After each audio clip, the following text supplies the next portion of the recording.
Hello guys, তোমাদের রিকোয়েস্টে আমরা আবার একটা নেক্সট ব্লগ আমরা নিয়ে চলে এসেছি। এখন আমরা ভিডিও শ্যুট করতে যাব বলে রেডি হচ্ছি। তোমরা দেখতেই পাচ্ছ আমি এখানে মেকআপ করছি না, একটু ঢং করছি। আর এখানে দেখতেই পাচ্ছ আমাদের ক্যামেরাম্যান আমাদের সাথে একটু সাজুগুজু করে নিচ্ছে। তো আমরা রেডি হয়ে বেরিয়ে পড়েছি ভিডিও শ্যুটের উদ্দেশ্যে।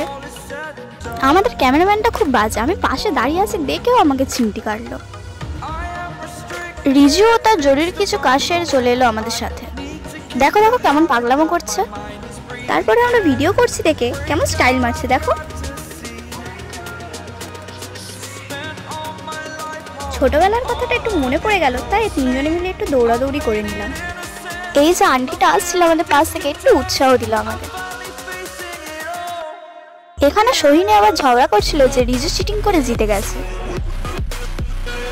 আমরা আমাদের কাজটা শুরু করলাম, ডান্স প্র্যাকটিস। এবারে আমরা ভিডিও শুট করব। আমি একটু ইনোসেন্ট বলে আমার ওপর কি অত্যাচার করে এরা, আমাকে কি বাজেভাবে ফেলে দিল। আমরা যেহেতু ভিডিও দেখে ডান্স প্র্যাকটিস করি তাই আমাদের একটু টাইম লাগে। আমাদের প্র্যাকটিস শেষ, এবারে আমরা ভিডিও শুট করছি।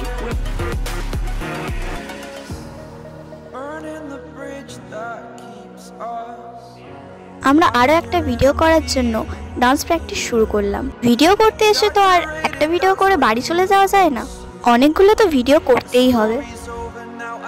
আমার একটু প্রবলেম হয় ডান্স প্র্যাকটিস করার সময়, আমি একটু বেশি টাইম নিই।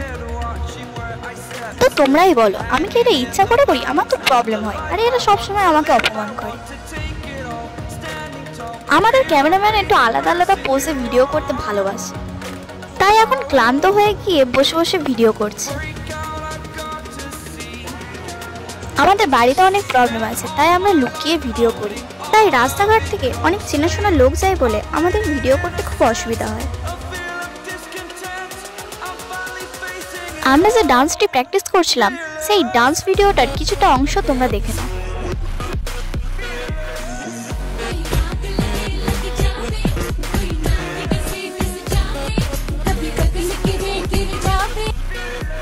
তো প্রত্যেকবারের মতো সোহিনী আমাকে ডান্স স্টেপগুলো দেখিয়ে দিচ্ছিল। তো নদীর পাড়ে এতটাই হাওয়া চলছিল যে সোহিনী সব চুল মুখে এসে পড়ছিল। ক্যামেরাম্যানও আমাদের হেল্প করছিল। আমাদের ঘোরাঘুরি আর ভিডিও শুট শেষ, এবারে আমরা বাড়ি যাচ্ছি। তোমাদের যদি ভিডিওটা ভালো লাগে তাহলে like, comment, share and subscribe করতে একদমই ভুলবে না।